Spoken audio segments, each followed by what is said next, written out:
राजीव जी यहीं से शुरू करिए। पहले तो ये रुपौली वाली सीट से शुरू करिए। क्या इससे कोई मैसेज निकलेगा? उसके बाद बाकी 13 सीटों पर आप क्या सोचते हैं? देखिए, रुपौली की सीट तो हम लोग जीतेंगे। एक बात बिल्कुल साफ है, बीमा भारती को 3 बार हमारी पार्टी ने एमएलए बनाया।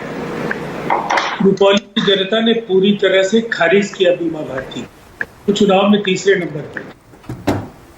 इससे साफ है कि एक पॉलिटिकल पार्टी की भूमिका सिंबल देने में होती है और उस सिंबल की स्वीकार्यता अगर है तो जीतने की राह आसान हो जाए।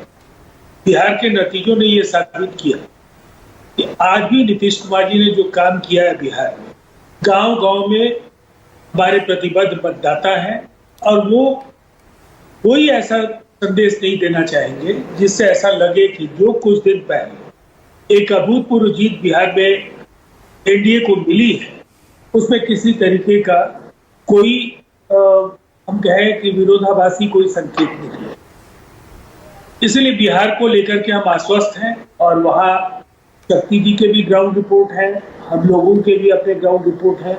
ये संदेह हर पार्टी अपने कार्यकर्ताओं के जरिए हर बूथ पर कैसा क्या हो रहा है उसकी जानकारी रखती है और इसीलिए हम लोग आश्वस्त हैं कि ये सीट हम लोग जीतेंगे। जहाँ तक देश के 7 राज्यों के 13 सीटों का सवाल है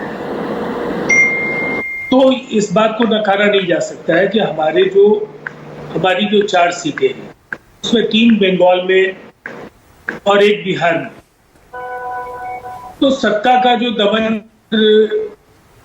बंगाल में चलता रहा है वो चलाने की कोशिश लगातार की जाती है। मतदाताओं को आकर्षित किया जाता है, तमाम तरह के हथकंडे इस्तेमाल किए जाते हैं, लेकिन जनता निसंदेह अंततः जो भी निर्णय करती है सोच समझ कर करती है।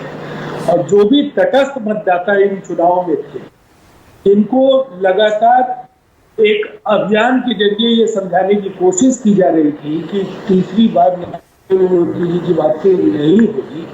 उन तटस्थ मतदाताओं को भी ये पता है कि ये एक ऐसी घटना है कि विश्व के सबसे बड़े लोकतंत्र को लगातार तीसरी बार जांचा परखा नेता मिला है और उनकी अगुवाई में लोगों ने भरोसा किया।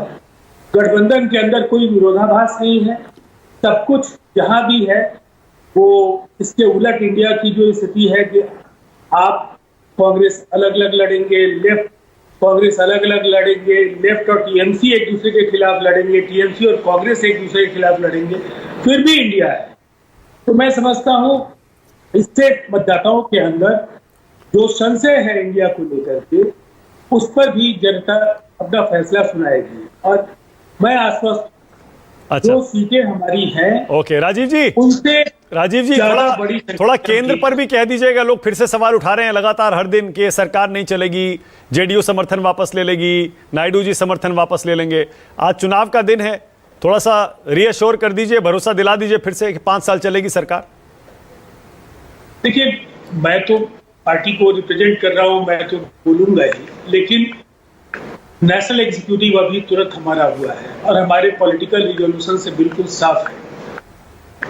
बिहार के लोकप्रिय मुख्यमंत्री नीतीश कुमार जी ने स्पष्ट कहा कि हम एनडीए में लंबे समय से रहे हैं, कुछ वर्ष हम जरूर एनडीए के बाहर रहे हैं, लेकिन हम पूरी तरह से एनडीए को मजबूत करेंगे और एनडीए के साथ। ओके, तो मैं समझता हूं उसके बाद किसी प्रवक्ता की या किसी ऑफिस बेरर के प्रतिक्रिया की कोई जरूरत। ठीक है, ओके राजेश गुप्ता।